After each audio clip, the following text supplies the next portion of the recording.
Hello, this is Deborah with Redirecting, and I'm going to be talking again about the subject of interracial dating and marriage. When I did the piece the other day on interracial dating and marriage, and I talked about how they broke in while we were making love, I wanted to highlight the diabolical reasons why this is happening. And so that was just kind of a teaser as we go on with this chapter. The next chapter will be coming soon. It will be coming soon, but I just kind of wanted to share my own experience or experiences with the thoughts of interracial dating and marriage. First of all, up front, I want to say that I've never considered interracial marriage at all.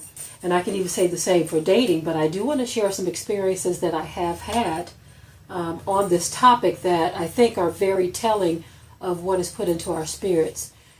During one of our broadcasts a few years ago, I kind of expressed that I feel like there was a law that was written in our hearts as the Israelites. I believe that the law of Yah was written in our hearts, and there's a tug on our spirit when we know something is not right. Okay? Now, this video is not meant to upset anyone, although I'm sure it will, because there are a lot of people who are dating and marrying interracially. And so, but I still have to keep it real on this channel. On this channel, I have to keep it real because I know what Yah's word says. And we are going to be held responsible, even if we say that we didn't know. We're going to be held responsible for how we proceed after knowing. Now, without getting off into all the Bible stuff, because we have a lot of that on the Watch Me Reports channel. If you go to our channel here on YouTube, you can hear a lot of what the scripture says about interracial marriage. Okay, but anyway, I'm going to share some of my experiences and kind of expound on what I think is happening and what I know is happening. I've heard many testimonies from various individuals of what has happened to them during the course of interracial dating or marriage. Now, some of my experiences are this. I remember when I was working, as a matter of fact, the place where I met my husband, this is where I encountered a lot of the experiences that I had because of the position I held there. At first, I worked up front at the door, and that's where we first kind of spoke to each other, my husband and I. And then I was kind of, they gave me a promotion, and so I was kind of in the office, so I wasn't out in the open as much, but there were white men who worked there, okay, and there were several white men and Latino or Mexican. There were a lot of different kinds of men that worked there, black men too, and all of them were very, very polite to me, okay. Now, I shared a story about a young man before on one of our broadcasts. His name was Jerry. At the time, I was 19. I don't know how old Jerry was, but looking at him, I would say that he was probably in his upper 20s or low 30s. I know he wasn't over 40 or over 35. He was still kind of on the young side. And he was a white man. He had curly hair, brown curly hair, and he had blue eyes. And he was just your typical white guy, okay? And in all fairness, I'm going to say, I'm not going to say typical because not all white men look the same. I'll just say Jerry would be what a lot of people would consider to be a handsome white guy. Okay. Now I said all that to say this. There was a statement that Jerry said to me, and a lot of people, a lot of women would be flattered by the statement, but I remember being insulted. I was deeply insulted because, like I said, from a very young age, I've always been aware that there is some type of racial divide. From a very young age, I've known that there is something going on between the black race and the white race, and even the Asians and the blacks, and just kind of everybody in blacks. I've always felt that there was something going on, that there was this friction. Now, being young, I didn't exactly know what the reason was. Of course, I would say, well, maybe it was because black people are this way and that way and this way. and that way.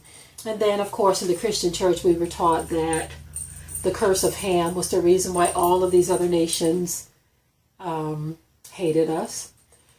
And of course, we now know that that is not the truth. That is not the case. Okay. Now back to Jerry. This man, when I was, very young, 19 years old, he said to me, he said, I would love to be able to get up in the morning next to you. And so I said, Now, most of you that follow my channel, you know that I was a church girl, right? And you know that I was a Christian, the ones that they call saved, sanctified, filled with the Holy Ghost. Okay. And so I was very offended by that. Now, he said it in such a way to where it didn't sound insulting or anything like that. He didn't say it like, I want to sleep with you or anything like that, or I want to do this, or all. He didn't say anything like that. The way he put it, a lot of women would consider it a compliment. When he said, I would love to be able to wake up in the morning next to you. And I just told him flat out. And at the time, I didn't know anything about our culture as far as who we were. I didn't know anything about the laws of Yah as it relates to dating outside of your race. I didn't know any of that. But I told Jerry, I said, I don't date white people. I'm sorry, I just don't do it, I wasn't fazed by how he looked. I mean, he even said this, I would love to make breakfast for you in bed. I mean, he just, chivalry. Where a lot of people would be just really, really flattered by that, but I was not flattered. I was insulted. What? And I think maybe I was insulted because when you say you want to get up next to someone and you want to give them breakfast in bed, you're saying that I want you to go to bed with me without saying it. You see? And so I was insulted. And that was not my only encounter or my first encounter. Most of them were just kind of, white men being very, very nice, opening the door for you and being very kind and, letting you go by ahead of them or whatever. So many times they will be very polite to you and very kind to you. And when you grow up in the hood like I did, I grew up in the city of Detroit. Although I was born in St. Louis, I grew up in the city of Detroit. And that's just not something you see all the time. So when you get into an environment where someone is treating you like a lady, opening the doors for you, being polite to you, letting you go ahead of them, it makes you take note. But I was still, even though I was young, I was still conscious enough to say, you know what, Jerry, I don't think so. I don't think so, buddy.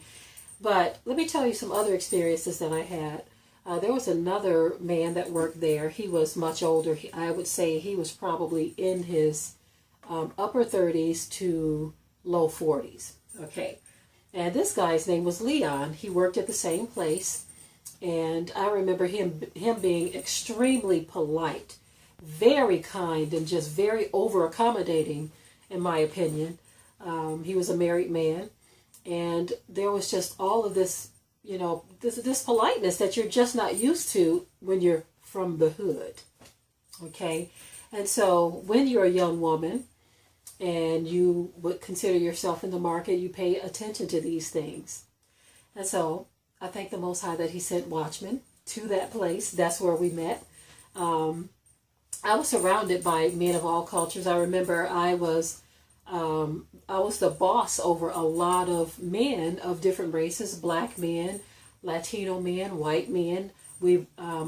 I was working in the purchasing department, so I had to oversee shipments that came in to make sure that things were on there that should have been there. So we had to do inventory to make sure that the manifest matched what was coming off that truck. And so I had to deal with a lot of these young men, and the way I dealt with them was very respectful. Even though some of them were older than me, some of them were around my age, some were a little older than me, none were younger than me, but, either around my age or older. But I dealt with them in such a respectful way that they would, one of them said to me, When Denise was over us, and she was a white female, she was very bossy, very rude, very mean. And so they were glad when she was fired and I took her place. And so because of that, I got a great deal of respect from all of these men, regardless to what their race was.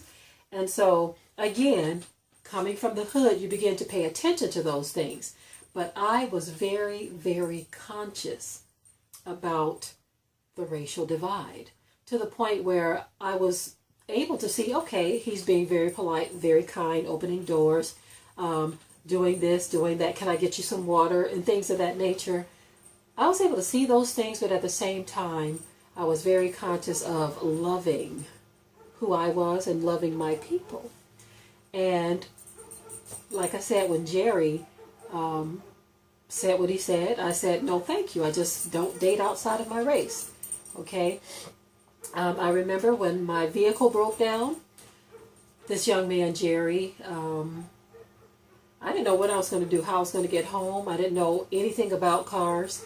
There were black men who worked there, and none of them offered to help me, period. But Jerry, he stayed after work. He said, okay, we're going to take your vehicle over here. There was a service station right across the street. So he got my vehicle over there to the service station. And he began to look at it and see what he can do and see what they can help him do, because I didn't have the money to pay for it.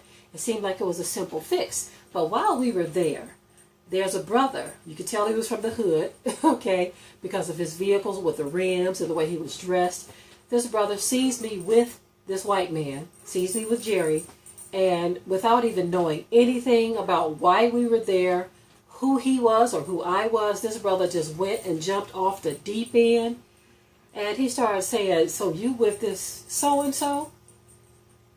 What is it, the money? Is it the money? Then he pulls out this wad of cash, in which we can imagine where the wad of cash came from. He said, if it's about the money, I got money. And I had to de-escalate the situation, because the brother is ranting and raving and just getting very hostile over what he thought he saw, right? All you saw was my co-worker helping me with my vehicle. But this brother got so enraged that it made Jerry visibly nervous, visibly shaken and afraid, right? And so I had to de-escalate the situation. And I said, look, brother, this is my coworker. I'm having car trouble and he is helping me. That is it. That is it. You see? And so those were some of my experiences. Now, one experience that I want to share that will kind of highlight what I believe is happening with a lot of our people. Okay. Now, this was after I met my husband. After I met my husband, we were dating at the time. We were not married. But I remember being at, it was Art Van Furniture. That's a furniture store in Michigan. Okay. Now, I was there buying furniture, and the salesperson that was waiting on me was a white man. And this white man was very, very kind and accommodating. Very kind and accommodating. I was there by myself. At the time I was dating Watchman. We weren't married, but he wasn't there. So I was there alone. And I remember this serviceman helping me, this sales rep, helping me put something into my vehicle. And he kind of leaned in at the same time that I was leaning in into the back seat to put something in there. And as he leaned in, his hair, his curly hair just kind of brushed past my cheek, right? And it was almost as if there was a potion in his hair. And I'm just keeping it real, family. I'm telling you all what the experience was. It's almost like there was a potion in his hair. I got a whiff of the smell, in which it smelled very fragrant. And he was very, very close to me, getting on the inside of the vehicle to just put something in to secure it. And when he got out, his hair just kind of brushed past mine again.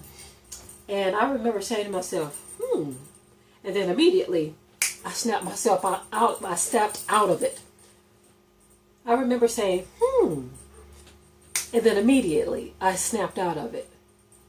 And it's almost like I asked myself, what was up with that? What was up with that? What was this feeling that came over me? that was the experience I had, family. That was the experience. And I've had many experiences too. We've had business meetings where we were into a lot of business when we were in Michigan, all kinds of things, closing deals, doing this, doing that. And so even when we would go to business meetings, the white men would get my chair or whatever. It was one of those things where you kind of experience something that you were not used to experiencing. And so I thank the Most High that he sent watchmen in to rescue me, right? Although my mind was already fixed on being with black people, being with a black man, my mind was already fixed. I was still looking at the comparison of how I'm treated over here versus how I'm treated over here. Now, and that was it's mostly younger black men that have this disrespect for people, period. It's mostly younger, because I had the same experience with older black men that I had with white men. Older black men being very polite, very kind, very accommodating, and opening doors, pulling chairs, whatever it was, they were very, very polite. And so I think what is happening, the music culture has trained these past, I would say, 2 or 3 generations to be a certain way. Some of them were able to escape it. But it seems like the more generations that go by, it's getting worse and worse to where there is no respect for each other. I'm going to say each other. I'm not going to just say the black man towards the black woman. I'm going to say towards each other. The black man, the black woman, there is a lack of respect. But when we deal with others, we have this bobblehead syndrome to where we are so agreeable and we're just so submissive and so whatever in their presence, as if we are in the presence of royalty. And I've never been one-sided with how I am in any situation. The way I deal with people, period, I am kind by nature. You see, I will hold the door for a black man, a white man, an Asian man, a white woman, a black woman, a Chinese woman. I'll hold the door for anyone. You see, I'm polite to anyone. If you are polite to me, I will be polite to you. On the flip side of that, Sister Deborah is not going to break her neck to try to go out of the way to be polite to someone who is very clearly unpolite to me. Okay, I used to be that way, but not anymore. As I've told you all in some of my previous broadcasts, I've changed. I am no longer a doormat, and I refuse to ever be a doormat for anyone. I don't care what color you are. Okay, and so this whole thing with interracial dating and marriage, I just want to shed some light on things here, because I know what happens with our people, with young women, when they experience someone who's being polite to them, whereas they're used to, or they may be used to a black man not holding the door, just letting it close on her. And then you have someone who's going to hold the door. That feels good to a woman, you see. But on the flip side of that, I have heard brothers say that they go out of their way to try to be polite or to be nice to a black woman, and she turns her nose at them. Now, I try to wrap my brain around, or wrap my mind around that thought process, and I cannot. Because I will not be intentionally rude to anyone. I know we're all different. We all had different upbringings. But one thing we need to understand, we've all had trouble in our way. We've all had situations that we've had to deal with in life. And so for me, there is no excuse for rudeness and disrespectful behavior towards anyone. There's no excuse for it. And so when I hear brothers who have that testimony of wanting to be a certain way towards our sisters, but the sisters reject this, or they act, I've seen it too. I have seen sisters who are very rude to some of our brothers. And it's not until the clock ticks further and further away from youth that you begin to realize, man, what have I done? I remember my husband telling me when he was coming up, he was kind of like one of those GQ type young men. He used to like to wear the baggy pants and sometimes the tie and the dress shirt and things like that. And there was a certain way he had about him. He didn't dress or act like a thug coming up in high school. And so he was growing up during the time where the thug was starting to be the thing to want and desire. And so there were certain young ladies that he liked, but they clearly wanted the thug and didn't really care for him, and kind of expressed that, well, you're too this or that. They didn't say nice. I forget what he said that they said in reference to how he was. He was the GQ type, but they wanted that street boy type, right? And so he said that he ran into one of these young ladies years later. Years later. I don't know if we had met each other or not, but whatever he was doing in his life at that time, he ran into some of these young ladies that just kind of shoved him off to the side because he wasn't that street thug type guy. And they saw him and they were like, "Oh, hi, Eric," and all this, just so excited to see him. And we should keep in touch.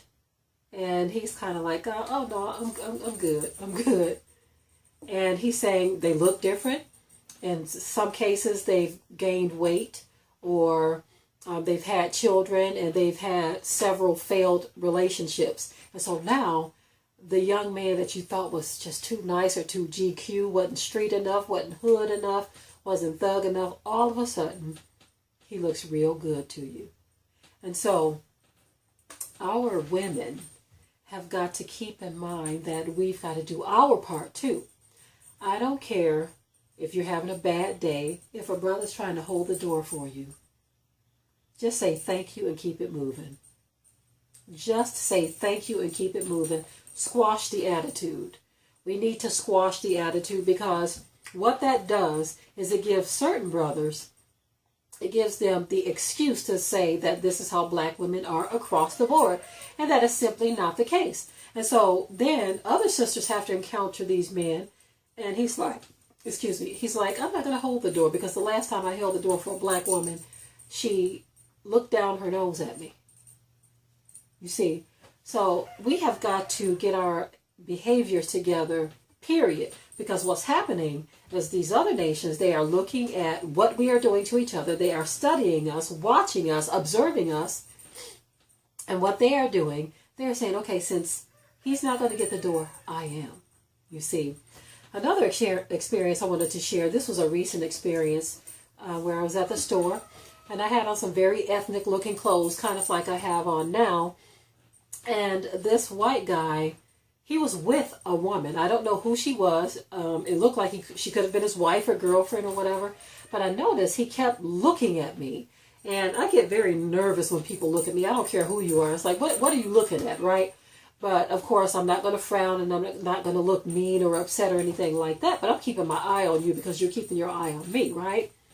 And so I hope you don't think I was keeping my eye on him because I was interested, because I was not, okay? I'm just noticing that you keep looking at me. So what he does, we're in the fruit area, and he makes his way. He leaves his woman, and he makes his way over there to where I was. And he says to me, he says, you know, if I wasn't already involved with someone, I would date you. And I said, you know, kind of like that. I said, well, I'm married, you know.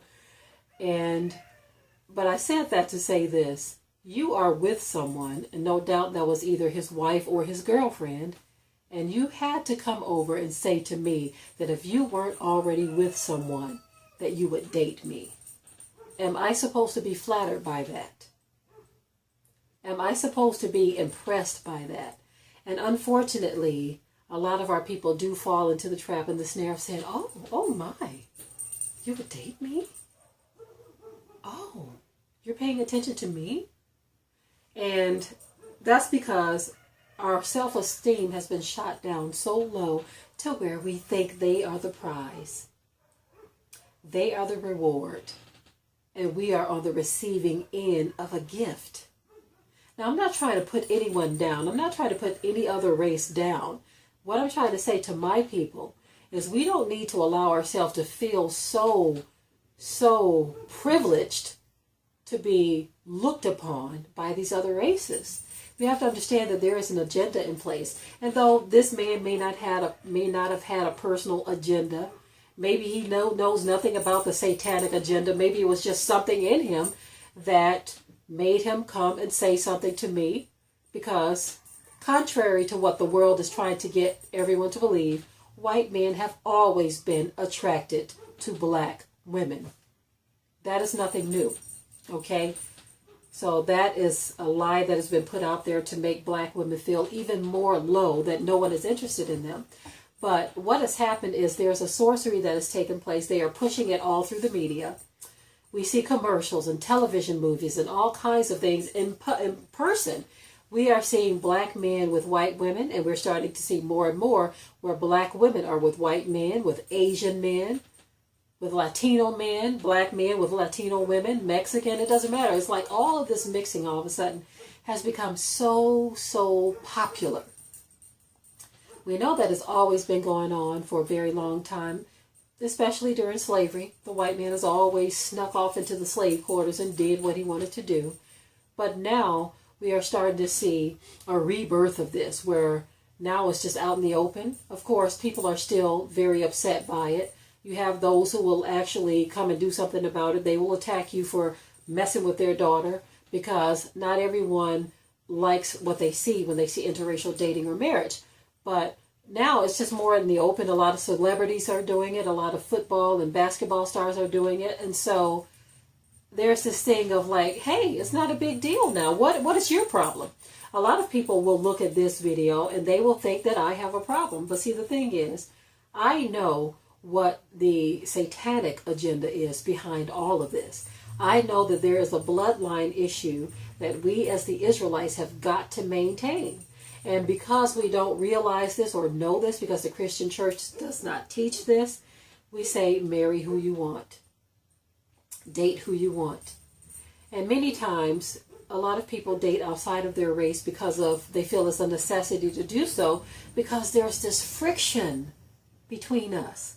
There's this friction between black men and black women, because they broke in while we were making love. They did this because they don't want to see. When I say they, now I'm talking about these spirits. Some of you are not going to get this, but there are spirits that do not want to see black men and black women together, making love, loving each other, producing children, replenishing the earth, being fruitful, multiplying. There are spirits that don't want to see this because they know prophecy. These spirits know. And so they're trying to do everything they can to separate us from our man. Everything they can to separate our men from our women. Everything. And most of us are none the wiser. And we jump right in. We're not trying to fix this. I was really glad to see in the comment section a lot of brothers and sisters kind of reaching out to each other saying that I'm sorry, that I want us to be together again. We need to love on each other again. Let's look at our beautiful children that we create together. Let's look at these children and understand that there is something there more than just us coming together in bed to create this child. This is an extension of us. This is a royal extension of us. Do you hear what I'm saying, family? This is a royal extension of us. Do you understand what is at stake here? Many of our brothers are mistaken to think that whomever they come together with, regardless of the race, that they are carrying on their bloodline, when the scripture made it very clear that your bloodline has to be carried on among the 12 tribes of Israel. It is what it is, family. And so, to all the Jerrys of the world who looks at a black woman, you think she's attractive and you want to get up beside her in the morning, you want to give her breakfast in bed. Many of us are not flattered. We want our own man. Nothing against you, but we want our own man. To all of us who encounter the brush against the side of our face with the fragrant hair of Becky or Brad. I said I'm going to get rid of the Biff and change it to Brad instead. But when we had these encounters, I'm going to share one more encounter real quick. I remember we were at a park in Toronto, Canada. I'm sorry, not Toronto, Canada. It was Assumption Park. It's just on the other side of the Detroit River. It was Assumption Park, Windsor. I remember there was a bug, a huge bug, that landed on my back, and someone told me it was there, and I looked back and I saw the bug there, and I started screaming my head off, and just screaming and doing my arms like this because this thing was huge. This white man saw me standing there screaming, and he ran so fast over there. I guess he saw me looking at my back, and he's like, what's going on? And then he turns around, he sees the bug, and he grabs the bug off of my back. And I said, thank you. I said, I'm so sorry. Thank you. He said, no problem. No problem. But I said that to say this. There were black people at the park too, black men as well. But when you have encounters like that to where here I am, a black woman screaming in Canada at a park, and this white man comes running to see what's wrong, to see if he can help in any way. And you see that there were black men there who didn't even motion in my direction. Those are the things that kind of stick in a person's mind. That still wasn't enough for me to not want my own black men. But those are the things that some people look at and they're like, look, hey, I can't deal with this over there. But this right here, this man is polite, he's kind, he's doing this, he's helping me, he's getting the bug off my back, opening the door, pulling the chair. Listen, family, let's find out and get to the bottom of what has happened to us, because guess what? We were that way towards each other too at one time. What happened to where those things changed? We can focus all day long on all of the problems of where we are now. We can focus and say, well, he's like this and she's like that. The black woman is loud. I just don't like them. Or the black man is rude. We can focus on all those things if we want to.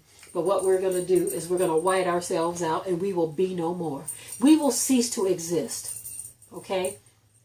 Or we could say, okay, I am going to redirect upward. I'm going to redirect, and I'm going to be in alignment with the Ruach HaKodesh. I am going to be in alignment with what was intended from the very beginning. From the very beginning, we loved each other. We embraced each other. We helped each other from the very beginning. And we can get back there if we can just squash our stubborn pride. There are a lot of very prideful men and women who don't want to admit that the person in the mirror is your biggest problem. And while we're doing this, while we're continuing to white ourselves out and destroy one another, Becky and Brad are mating with us, and the offspring that comes as a result of mating with us, that offspring is mating back into them. You see? But what you've given them was that bloodline to say this, that, oh, I'm a minority. I'm going to say this, and I'm going to go ahead and end this video. I'll probably do a separate video on what I'm about to talk about now. There's a white guy who is suing an organization because he applied for a minority loan. He said, well, I had my DNA tested, and I have a little bit of African in me. Now, he's a white man, okay?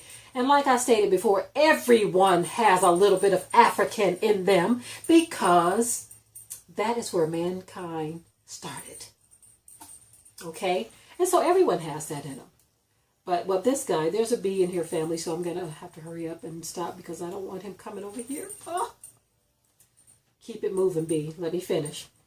But anyway, this white guy is trying to sue this organization because they would not give him a minority loan. So you see the DNA trick that's going on here.